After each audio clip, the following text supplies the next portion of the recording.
Je suis Naoum Jonathan, donc je suis diététicien, naturothérapeute, je suis préparateur physique, hypnothérapeute et je dispose également d'un certificat que j'ai obtenu en ligne à l'université de Harvard Oui. sur la biologie cellulaire des mitochondries. Donc la santé n'a pas beaucoup de secret pour moi.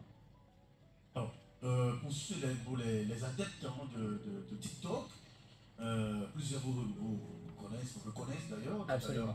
avant de la prise d'antenne, il y a plusieurs qui vous ont Oui, reconnu. oui. Vous parlez vous toucher à tout. Hein. Comment êtes-vous arrivé à cette étape-là? Comment êtes-vous devenu professionnel de santé?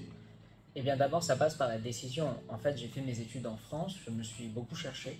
Et Oui. puis j'avais eu des diplômes en ligne en tant que manager de club, de salle de sport, en tant que préparateur physique, en tant que diététicien. Mais je me tâtais, je tatillonnais, je voulais découvrir un peu la vie du travail et autres. Et puis, bon, pour des raisons un peu personnelles, pour un concours de circonstances assez fort, je suis rentré en Côte d'Ivoire au bout de 3 ans en France. Et puis, je me cherchais encore jusqu'à ce qu'un ami à mon père lui dise, mais ton fils, il a un diplôme de diététicien, il a un diplôme de préparateur physique, donc coach sportif ici, pourquoi pas se lancer dedans. Et puis, je me suis dit, chiche, allons-y, et c'est comme ça que ma carrière a démarré. Alors, quelles ont été les difficultés que vous avez rencontrées voilà, dans la marche de devenir professionnel de santé? Ça n'a pas Là, été facile. absolument. La première difficulté, c'est la connaissance. Il faut aller chercher la connaissance, il faut aller chercher la bonne connaissance, parce que vous avez, comme dans tous les réseaux sociaux, vous avez de bonnes informations, mais vous avez aussi de la désinformation et vous avez de la mésinformation. La désinformation, on vous donne une information qui n'est pas juste euh, et qui peut vous faire du mal, faussement. Donc on vous donne faussement une bonne information qui n'en est pas une. Et la mésinformation, c'est une personne qui, de façon sans l'avoir fait exprès, vous a donné une fausse information. Donc il faut trouver le moyen de travailler sur ses compétences, de travailler sur sa connaissance, de travailler sur son savoir. Le savoir étant la mise en pratique de la connaissance, il faut appliquer ce qu'on a appris. Donc ça passe par beaucoup d'enquêtes, beaucoup d'expériences, beaucoup de stages, beaucoup de questions, beaucoup de rencontres aussi. Et ça fait qu'au fur et à mesure, avec beaucoup de temps d'humilité et de patience, on y arrive. Oui. C'est parfait. Alors, nous sommes en période de fête. Voilà. Il y aura beaucoup à manger et à boire. Oui, On va mettre les pieds dans les plats, hein. absolument. Mais juste après ça, on souffle un tout petit peu et puis on revient. Jamie FM, nous sommes dans le Midi Magique et dans le salon du Midi Magique, la première rubrique de ce grand rendez-vous, 12-15 sur la 102.3.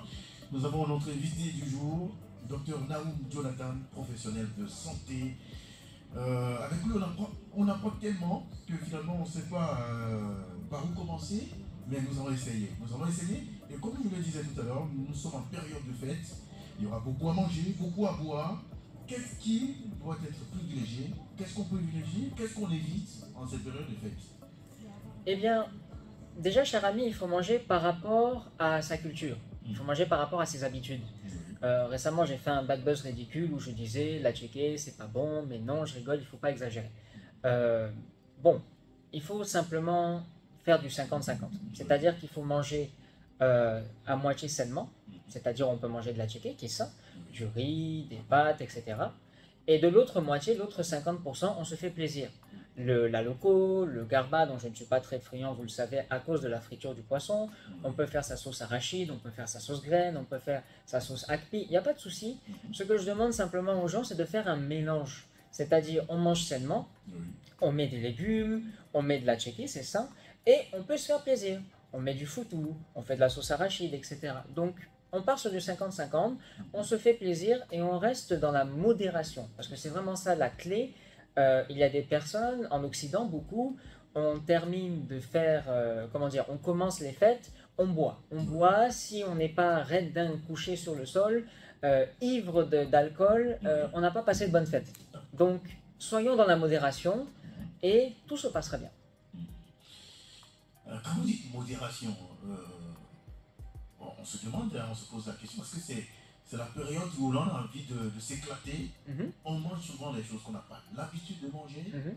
Et l'après, fête est souvent difficile pour certains. Absolument. Alors, qu'est-ce qu'on peut conseiller? Ben, pour la préfête, en tout cas, c'est assez simple. En général, il faut préparer l'organisme aux fêtes, comme je dis chaque année. Donc, aujourd'hui, nous sommes le 24. Le mieux, c'est de manger plutôt léger, c'est-à-dire matin, midi, après-midi, manger des fruits, des légumes. Manger très léger pour préparer l'organisme au plaisir que l'on va avoir ce soir. Comme ça, ce soir, l'estomac ayant mangé très léger saura apprécier sa sauce pistache, son placaillis sauce gombo, sa sauce arachide, etc. Maintenant, pour le lendemain, on peut recommander deux choses. Soit on fait une journée totale de fruits et légumes crus pour nettoyer l'organisme de tous les déchets que l'on aura accumulés. Pourquoi je dis déchets? Parce que mélanger le foutou, la sauce arachide, la sauce akpi, la sauce pistache, la loukou, l'igname, le riz, les pâtes, on va tellement mélanger le corps qu'il ne saura plus comment faire. Donc soit on passe 24 heures fruits et légumes crus uniquement, soit pour les plus courageux, on fait un jeûne de 24 heures. C'est-à-dire que le 25, on ne mange rien pour que le corps puisse digérer de ce réveillon, puisse digérer de, comment dire, de toute l'alimentation que nous aurons emmagasinée et donc pouvoir aller à la selle plus rapidement, évacuer plus rapidement et rester en bonne santé. Alors, il y a beaucoup qui sont à l'écoute, hein. Ici à Djamé, vous savez que les habitudes alimentaires ne sont pas pareilles. Qu'est-ce qu'on... C'est dans quoi qu'on se sent plus à l'aise en période de fête? Qu'est-ce qui est beaucoup plus conseillé? On met l'accent sur quoi? On met l'accent sur la variété. Je ne peux pas vous dire comme ça, on met l'accent que sur les légumes, que sur la loco, que sur la tchéké, non. Un réveillon, on met l'accent sur rien. C'est justement pour ça que c'est un réveillon, c'est pour ça que c'est Noël. Parce qu'on ne met l'accent sur rien, on met l'accent sur tout. Or, trop de diversification va tuer la diversification. Donc, à tous nos frères et sœurs qui nous regardent depuis à jamais, je leur dis simplement, mangez ce que vous avez envie, mettez des légumes, variés, mettez de la tchéké, etc. On ne peut pas vous dire d'un coup comme ça, il faut mettre l'accent sur ça. Non, on met l'accent sur rien. On se fait plaisir dans la modération. On met des légumes, de l'oignon, des tomates, de l'ail avec son aloukou. Dans la sauce feuille que l'on va manger ou dans la sauce arachide, on essaye de mettre un maximum de légumes pour ne pas être constipé et pour pouvoir aller à la selle tranquillement. Et tout se passera bien. C'est aussi simple que ça. Maintenant, la Côte d'Ivoire, on le sait, la Côte d'Ivoire est bénie. On a tellement de ressources. Mais est-ce qu'on exploite à bon escient? Est-ce qu'on exploite comme cela se doit nos ressources ici en Côte d'Ivoire? Alors, malheureusement, je pense qu'on n'a pas conscience de toutes les bonnes ressources qu'on a. Et vous avez parfaitement raison. La Côte d'Ivoire, quand je vois la terre de la Côte d'Ivoire, elle est la preuve que Dieu aime la Côte d'Ivoire. C'est-à-dire qu'on a la fierté d'avoir le plus beau cacao du monde. On est numéro 1. L'anacarde, on est parmi les numéros 1, qu'on appelle aussi acajou ou noix de cajou. On a un piment, je suis désolé, les Antillais ne peuvent pas venir s'arrêter devant moi pour me dire que leur piment est meilleur que mon piment de Garba ou bien d'Atchéké. On a un piment qui est doux, qui est d'une couleur magnifique, d'une odeur extraordinaire, d'une douceur en fonction de ceux qui préfèrent le piment doux et d'une force en fonction de ceux qui préfèrent le piment fort extraordinaire. Je pense que nous devrions avoir conscience aussi de tout ça. Le cacao, nous devrions être premiers consommateurs, en plus d'être premiers producteurs, parce que ça soigne énormément de maladies cérébrales, ça nettoie l'estomac, c'est bon pour les personnes qui ont des problèmes d'indigestion, la colopathie ou la constipation. L'anacarde, c'est riche en protéines végétales, c'est riche en bonne graisse. Ça, vous mangez ça le matin, grillé ou cru, en fonction de votre préférence, c'est très bon pour la santé. Je suis fier de dire aussi qu'on a un piment qui nettoie le corps, qui nettoie le sang, qui est bon pour le cœur, puisqu'il y a de la capséine dedans. Mais bien sûr, le piment, on doit le consommer avec modération, parce que j'ai trop de cas d'hémorroïdes. Il y a des personnes qui viennent me voir, ah docteur, mes fesses là, ça brûle. J'ai dit, tu as trop mangé de piment. Il faut diminuer. Donc, il y a d'ailleurs une méthode avec un peu d'ail et du beurre de karité. On va en parler, le beurre de karité.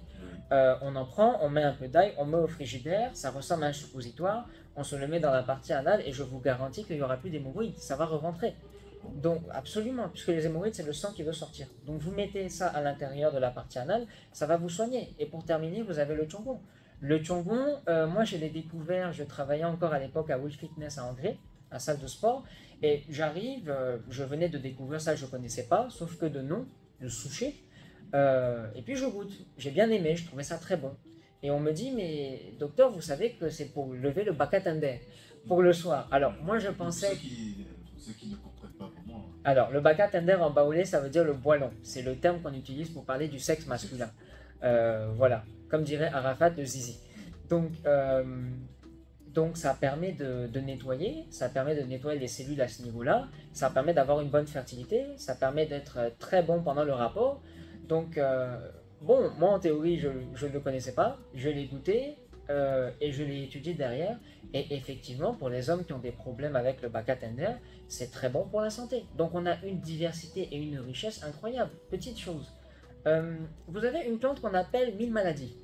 Je vous garantis, vous crachez sur la terre, vous crachez dans un jardin, ça va pousser. Ça pousse littéralement partout, même sur une brique de ciment, il y a un peu de terre, ça va pousser. Mille maladies, ça soigne l'hypertension et l'hypotension.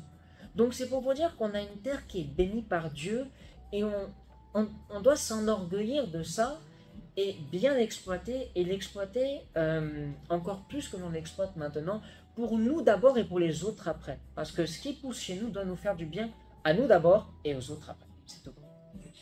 Alors justement, en parlant de... Tout à l'heure, vous avez évoqué cette maladie. Cette maladie, et en Côte d'Ivoire, le taux au niveau de l'AVC, accident vasculaire cérébral, au niveau du diabète, le taux ne cesse de grimper. C'est dû à quoi? À l'alimentation ou à quoi? Alors, l'AVC, le diabète, l'ulcère, en tout cas les maladies en Côte d'Ivoire sont dues à deux choses. Premièrement, une faiblesse des défenses immunitaires, qui est due, comme vous l'avez dit dans votre question, mauvaise hygiène alimentaire. Les Ivoiriens sont très propres. On ne peut pas leur reprocher, comme on reprochera à certains peuples, d'être sales, ils ne sont pas sales.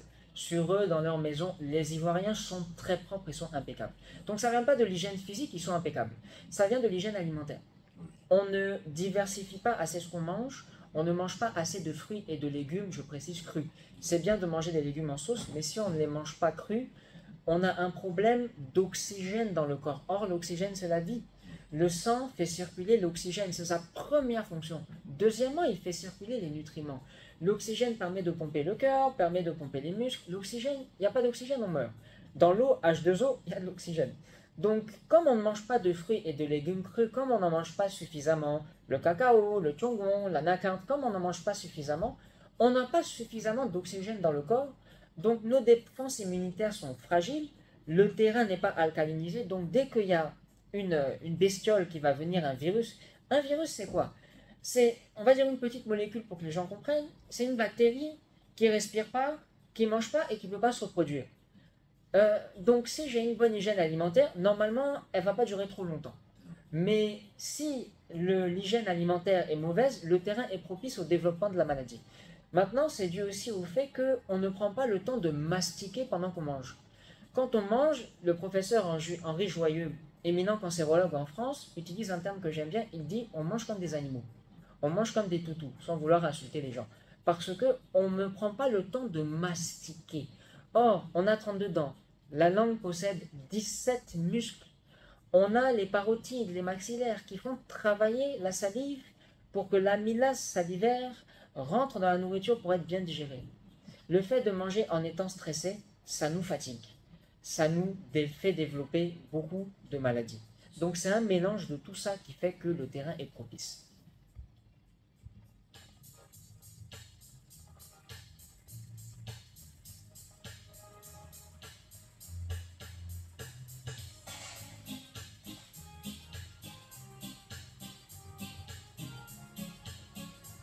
Allez, je rappelle que nous sommes en compagnie de Dr Naoum Jonathan, professionnel de santé.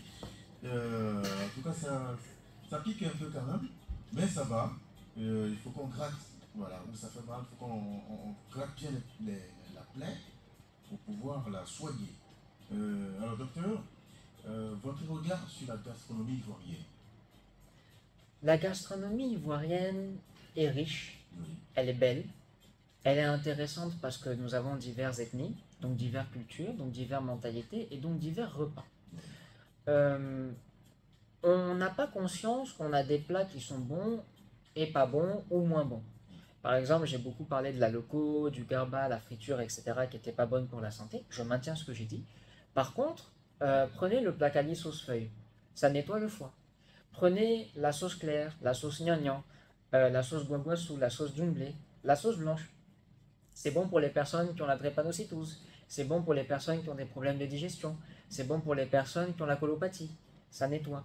Je précise pour les sauces baoulées. Les baoulés, mes frères baoulés aiment mettre beaucoup de poissons fumés. Le poisson fumé, c'est cancérigène. C'est la cause du cancer au Japon. Ils mangent trop de poissons fumés et du riz glacé, mais on ne consomme pas le riz glacé ici, Dieu merci. Ça me fera déjà un combat en moins. Donc si on faisait par exemple braiser le poisson, qu'on enlevait la peau et qu'on le mettait dans nos sauces, eh bien ce serait parfait. Quand je regarde la sauce graine des abourés qu'on appelle le bêta, vous prenez ça, c'est bon pour la santé puisque la sauce est à peine cuite. Vous avez toutes les valeurs. La sauce pistache, la sauce akpi, la sauce arachide, c'est bon pour la santé, mais il ne faut pas trop exagérer parce qu'on en consomme trop. C'est pas normal qu'on fasse trois boules de trois gros foutous et puis on verse l'huile de palme dedans en quantité de mesurer peut-être même 1 litre pour une famille de 5 et puis on se sert énormément d'arachides et puis on se resserre, c'est trop. Mais quand je regarde d'un point de vue des valeurs, oui, il y a des choses qui ne sont pas très bonnes comme la loco, le poisson frit, du garba, tout ce qui est frit au final, tout ce qui est fumé, tout ce qui est fermenté. Fermenté, je parle notamment du foutou, du placali et du kabato. Mais à part cela, on a une diversité culinaire qui est riche, c'est bien, il y a de tout. Le gombo aussi, c'est très bon pour les maladies du sang, pour les maladies du cœur. Donc je pense qu'il faut simplement avoir la connaissance de ce qui est bon et de ce qui n'est pas bon. D'un point de vue du goût, je donne mon humble avis, tout est très bon. Je n'ai jamais mangé un plat ivoirien où j'ai dit c'est dégueulasse. Soit c'est moyen, soit c'est très bon. En général, c'est très bon parce que nos mamans savent préparer. Et puis, d'un point de vue de la santé, il faut savoir faire le tri, mais il y a énormément de choses qui sont très bonnes pour la santé et que j'encourage à consommer tous les jours. Alors, à ce niveau, qu'est-ce qui nous manque? On en parlait tout à l'heure hein, de ce qu'on a comme ressources. Est-ce que c'est les études ou la valorisation de ce qu'on a? C'est un mélange des deux. Les études nous permettent d'avoir la connaissance. Or, on manque de beaucoup de connaissances. On est dans un pays où il y a 47% d'analphabétisation, ce qui est dommage parce que le peuple est merveilleux et magnifique. Et avec plus de connaissances, on peut encore faire plus de choses. Mais Dieu merci, on a des politiques qui font le travail qu'il faut pour nous aider. Donc on va les remercier. Maintenant, par rapport à la valorisation, oui, on manque d'énormément de valorisation. On valorise la loco, c'est bien. Moi, j'aimerais qu'on valorise la loco autant que l'igname, je précise, oui, parce que l'igname bouilli, c'est bon pour la santé. J'aimerais qu'on valorise la loco autant qu'on valoriserait le cacao, l'anacarde, le tchongon, on l'a dit précédemment. J'aimerais qu'on valorise le garba comme on devrait valoriser un placali gombo, par exemple, ou la sauce feuille, ou la sauce blanche, comme on l'a dit précédemment, avec l'aubergine violette qui est bon pour la drépanocytose. Donc, mais ça va prendre du temps, je pense, mais ça se fera. Et les Ivoiriens ont déjà pris conscience de beaucoup de choses, non pas par moi. Il y a Aka Félix qui est venu, qui a déjà fait beaucoup de choses, qui a amené la naturopathie. Absolument, qui est le père de la naturopathie en Côte d'Ivoire. Mon grand-père Jean-Pierre Naoum, lui, est le père de l'homéopathie en Côte d'Ivoire. Moi, je suis venu apporter la révolution de la santé en Côte d'Ivoire. C'est une révolution qui va plus s'inspirer de Gandhi que de Che Guevara, c'est-à-dire une révolution qui est douce, qui est pacifiste, qui n'invite pas les gens brutalement à tout arrêter, mais qui dit simplement, ben, je pense qu'on devrait diminuer ça et ajouter cela et faire comme cela pour inviter le peuple à avoir une meilleure alimentation et donc une meilleure santé.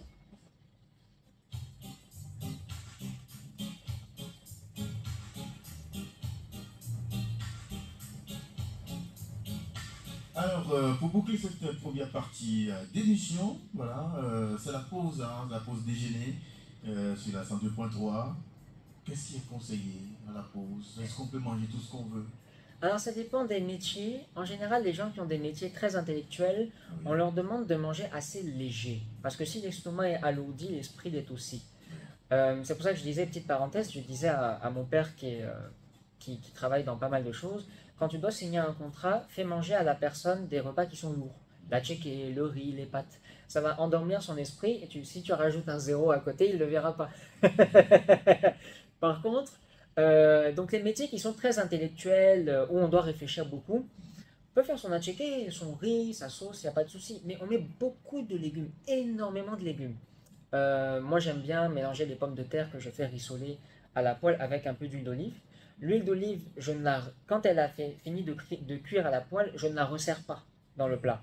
Je la vide dans le lavabo, je reprends de l'huile pure, extra vierge de préférence pour l'huile d'olive, et je verse. Et puis je peux manger mon poisson, mon poulet, bon voilà. Parce que moi, j'ai un métier qui est très intellectuel, et je suis sportif à la fois. Donc je compense. Pour les personnes qui ont des métiers très manuels, où ils doivent se dépenser très physiquement, eux, ils peuvent manger leur attiéké, leur poulet braisé, leur viande de bœuf, leur porc au four, comme vous aimez le dire, porc au four. Même si je n'aime pas trop le four, ils peuvent manger leur porc, etc.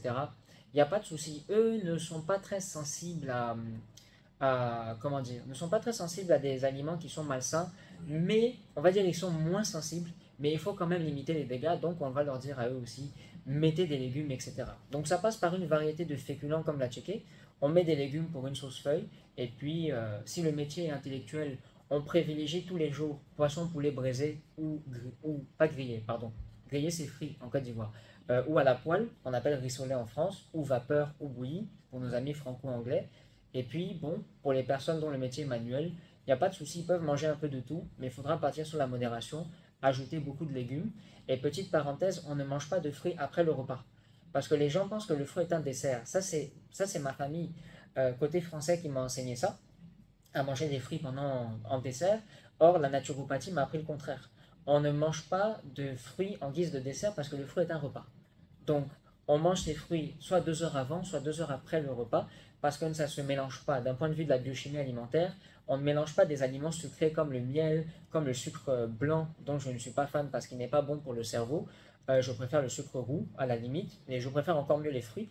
Le miel, les fruits, ça se mange 2 heures avant ou 2 heures après pour éviter le mélange, et tout se passera bien pour l'organisme. Alors, dans ce cas, c'est quel dessert est conseillé? Quel type de dessert? Qu'est-ce qu'on prend On ne prend pas de après dessert. le déjeuner? On ne prend pas de dessert. Normalement, le système de l'estomac, le système humain est fait pour que je mange un bon repas. Une fois que j'ai terminé, c'est bon, j'ai plus faim.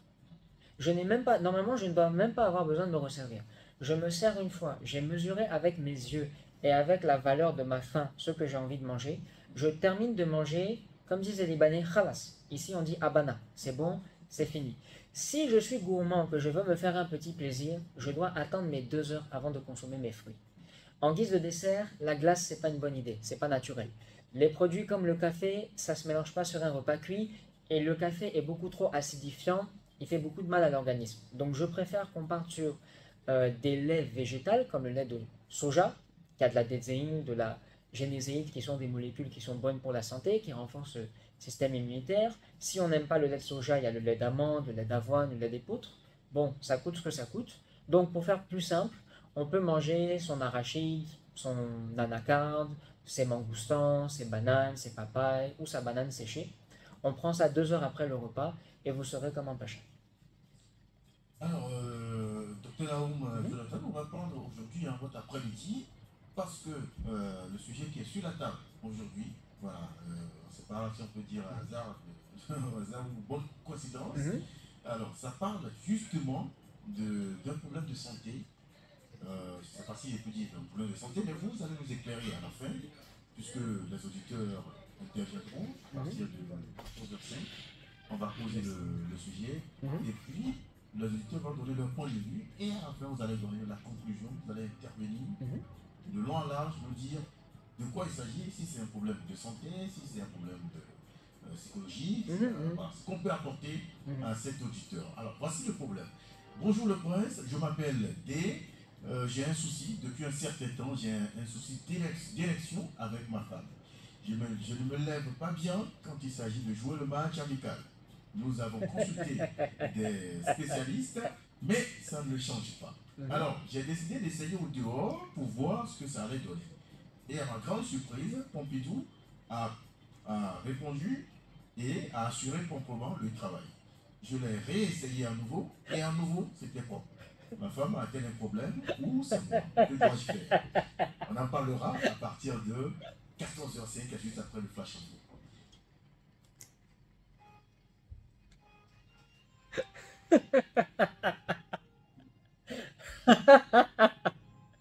Eh bien déjà, cher ami, il va falloir parler des différents résultats.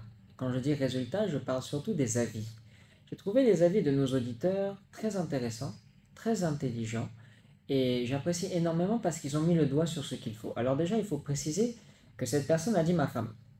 Alors, quand elle dit sa femme, moi, dans mon esprit, ma femme, on est mariés. Donc déjà, c'est pas une petite amie, c'est pas une aventure. Ça, nos auditeurs ont mis le doigt dessus, c'est très important de le préciser. Parce que quand on regarde le fond, avant de regarder le fond, il y a déjà une forme. La forme, c'est le mariage. Ok, bon.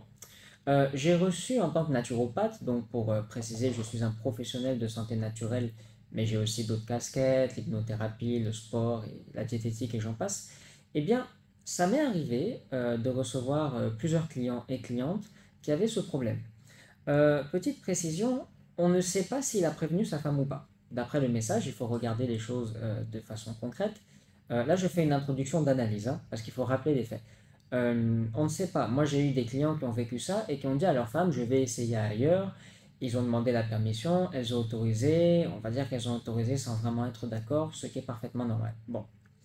Maintenant, dans le vif du sujet, d'un point de vue alimentaire, comme ils ont dit ça peut être alimentaire, ça peut être psychologique.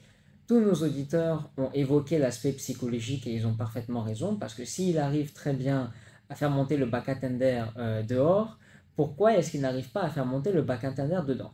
Bon, vivre avec quelqu'un, c'est quelque chose qui est très difficile. Il faut la supporter, il faut aimer ses qualités, il faut supporter ses défauts, ses humeurs, ses frustrations, ses jalousies, ses colères. Donc, et nous-mêmes, on doit encore rentrer de chez nous du travail, on est fatigué, on est stressé. Bon, donc il y a une certaine forme de lassitude. Un auditeur a dit la monotonie. Moi, j'appelle ça la routine, mais c'est pareil, c'est le même mot. Il y a une routine qui s'est installée. Et j'avais un oncle qui me disait quand j'étais plus jeune, quand tu auras une petite amie, ou même une femme, si tu vois que tu rentres dans la routine, il faut casser la routine. Alors, il faut casser la routine en fonction de ses moyens. On peut se faire un poulet braisé à checker au bord de Bassam, ça coûte pas très cher. On peut aller dans un autre pays si on peut, etc. Moi, je pense que le problème, il vient des deux. Et notre avant-dernier éditeur nous a rappelé pour le confirmer, il a raison. Je pense que le problème vient des deux. Je pense que madame doit faire l'effort de se faire belle, doit faire l'effort de se préparer, de se rendre agréable à son mari pour exciter à nouveau son désir sexuel. Je pense que monsieur doit mettre aussi de l'eau dans son vin et comprendre que bon, il est marié, il a une femme, il a des habitudes, et tout simplement, il doit sortir de tout cela. Voir des psychologues, c'est intéressant, voir un sexologue, c'est intéressant. Heureusement, en naturopathie, qui est la médecine naturelle par excellence, nous travaillons tout, donc l'aspect sexologique. Moi, si ce monsieur il a un problème, je peux lui donner la solution tout de suite, très honnêtement. Ça va être une solution de passage. Je lui donnerai du gingembre, de la cannelle, du clou de girofle, des feuilles d'ylang ylang, qui poussent beaucoup ici, l'arbre ylang ylang. C'est avec ça qu'on fait notamment les parfums. Et puis, il écrase tout ça, il met dans un verre d'eau chaude, et je vous garantis que dans les minutes qui vont suivre, le Baka Tender va se lever, il va faire son travail. Je trouvais ça assez ironique d'ailleurs, comment il a appelé son sexe pour dire Pompidou, hein. Je trouvais ça assez marrant. Mais pour revenir plus sérieusement sur le sujet, je pense que le problème vient des deux. Je pense que ce ne sont pas des problèmes mystiques, même si pour cela il faut demander à des prêtres ou des imams ou des personnes qui connaissent l'aspect spirituel pour s'en charger. Je pense que c'est un problème que rencontrent beaucoup de personnes. Je pense que monsieur ne désire plus sa femme. Je pense que la solution serait tout simplement, à part le petit truc en plus, la petite astuce, le petit tips, que je viens de donner naturel pour, on va dire, se soulager rapidement. Sur le long terme, il faut discuter. Je pense qu'il faut qu'il discute avec sa femme, qu'il s'asseye, qu'il discute, qu'il parle de leurs limites, de leurs besoins, de leurs problèmes, de ce qui va et de ce qui ne va pas. Je pense que madame devrait, comme je l'ai dit, vraiment faire l'effort de se refaire belle. C'est bien de s'habiller belle quand on est dehors parce qu'on veut montrer aux gens qu'on est belle, on a la jolie robe, machin, hein, c'est bien. Mais pourquoi tu te fais pas belle de la même manière pour ton mari? Pourquoi tu lèverais pas un peu ta jupe pour exciter ton mari? Excusez-moi, mais c'est son mari, elle a le droit. Lui, pourquoi est-ce qu'il se aussi pourquoi est-ce qu'il ne mettrait pas plus d'eau dans son vin pour discuter, pour parler, pour expliquer ce qui ne va pas, sortir de cette routine et normalement tout ira mieux. Donc le problème vient des deux parce que dans un couple, quand il y a un échec, l'échec vient des deux. Quand il y a une réussite, la réussite vient des deux. Donc je pense que ça va passer par beaucoup de discussions sincères par rapport à ses besoins, ses limites, ses joies, ses peines, ses colères, etc. Sortir de la routine, comme l'a dit notre ami éditeur, et normalement tout se passera pour le mieux. Merci beaucoup. Voilà, on a suivi beaucoup d'attention. Ça a c'était un réel plaisir de vous avoir aujourd'hui dans cette émission. Merci beaucoup. beaucoup. Désormais de Midi Magique. Absolument. Merci beaucoup et joyeuse nativité à vous. Merci. Merci. Vous faites à vous également et à votre famille. Merci.